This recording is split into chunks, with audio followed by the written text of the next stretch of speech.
പ്രകാശമേ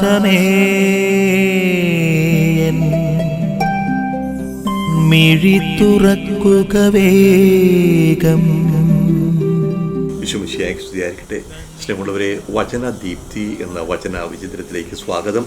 ജനങ്ങളെ വീണ്ടും അടുത്തേക്ക് വിളിച്ച് അവൻ പറഞ്ഞു, നിങ്ങളെല്ലാവരും എൻ്റെ വാക്ക് കേട്ട് മനസ്സിലാക്കുവിൻ.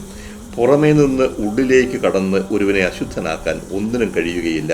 എന്നാൽ ഉള്ളിൽ നിന്ന് പുറപ്പെടുന്നവയാണ് അവനെ അശുദ്ധനാക്കുന്നത്.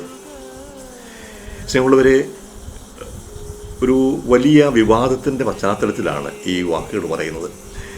യഹൂദരെ സംബന്ധിച്ച്, പ്രത്യേകിച്ചും ഫരിസയരെ സംബന്ധിച്ച് വളരെ വ്യക്തമായ നിയമം ഉണ്ടായിരുന്നു. ശുദ്ധ അശുദ്ധ വിവേചനം.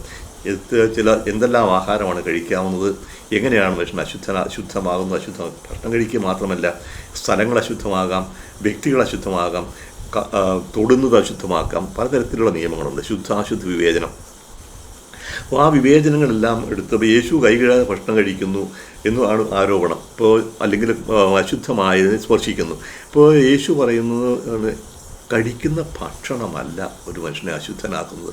ഭക്ഷണം കഴിക്കുന്നു, അത് വയറ്റിലൂടെ വിസർജിക്കുന്നു, പോകുന്നു, അശുദ്ധനാക്കുന്നില്ല.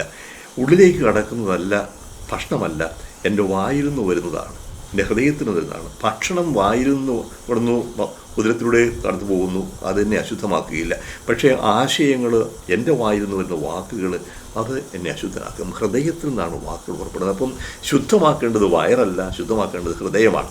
അപ്പോൾ ഹൃദയത്തിൽ നിന്നാണ് വരുന്നത് ദുശ്ചിന്തകളെല്ലാം. അപ്പോൾ ഹൃദയത്തിലേക്ക് വരുന്നതും ഹൃദയത്തിൽ നിന്ന് പോകുന്നതും അശുദ്ധമാകാം.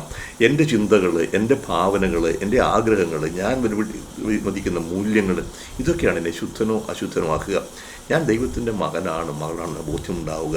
എല്ലാവരും ദൈവത്തിൻ്റെ മക്കളാണെന്ന് ഓർക്കുക. അപ്പോൾ ദൈവത്തിൻ്റെ ഹിതമനുസരിച്ച് ജീവിക്കേണ്ടവരാണ്.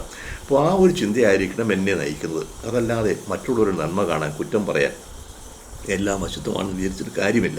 അപ്പോൾ ഉള്ളു ശുദ്ധമാകണം. അപ്പോൾ എൻ്റെ ഹൃദയം ശുദ്ധമാകണം, മറ്റുള്ളവരുടെ നന്മ കാണാൻ സാധിക്കണം. അപ്പോൾ എൻ്റെ ഉള്ളു ശുദ്ധമാക്കാനാണ് ഞാൻ ശ്രമിക്കുമ്പോൾ മറ്റുള്ളവരിൽ നന്മ കാണാം. എൻ്റെ കണ്ണ് മോശമാണെങ്കിൽ കണ്ണുകൊണ്ട് കാണുന്നത് മോശമായിട്ട് ഇരിക്കും. അപ്പോൾ ആദ്യമേ കണ്ണ് ശുദ്ധമാകട്ടെ, ഹൃദയം ശുദ്ധമാകട്ടെ. അപ്പോൾ എല്ലാവരും നന്മ കാണാൻ സാധിക്കും. ആ ഒരു ശുദ്ധി, ഹൃദയശുദ്ധിയുടെ ഭാഗ്യവാന്മാർ അവർ ദൈവത്തെ കാണുമെന്നല്ലേ യേശു പഠിപ്പിച്ചത്. ആ ശുദ്ധി നമുക്കും ഉണ്ടാകട്ടെ. അതിനുള്ള കാലമാകട്ടെ മുമ്പ് കാലം. വഴിയേ നടക്ക